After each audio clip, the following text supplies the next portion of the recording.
বিয়ে লাইফে best decision ভাই। বিয়ে হচ্ছে লাইফের বেস্ট ডিসিশন।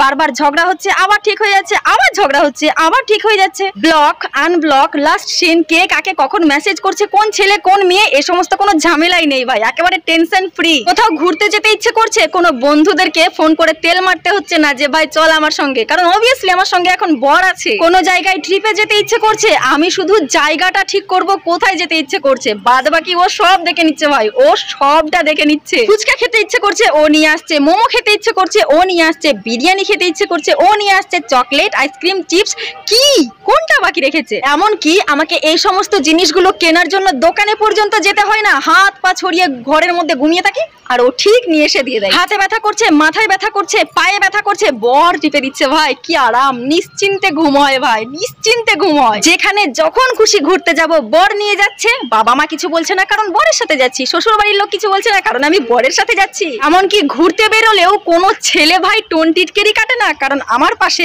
বর আছে। একেবারে বডিগার্ড ভাই, একেবারে বডিগার্ড। পিএনপিসি করতে ইচ্ছে করছে, বর আছে। চুগলি করতে ইচ্ছে করছে, বর আছে। মারপিট করতে ইচ্ছে করছে, বর আছে। কারণ নামে নিন্দে করতে ইচ্ছে করছে, তাও বর আছে। বর থাকলে বেস্ট ফ্রেন্ডের কোনো দরকারই নেই ভাই, কোনো দরকার নেই। দুর্গা পুজো, কালী পুজো, সরস্বতী পুজো কোনো ব্যাপারই নেই ভাই। কার সাথে ঘুরবো কোনো টেনশনই করতে হবে না, কারণ আমার পাশে এখন আমার বর আছে। কিছু ভাবতেই হবে না, একেবারে ষষ্ঠী থেকে দশমী পর্যন্ত আমার এই হাতটা ঠিকই ধরে নেবে।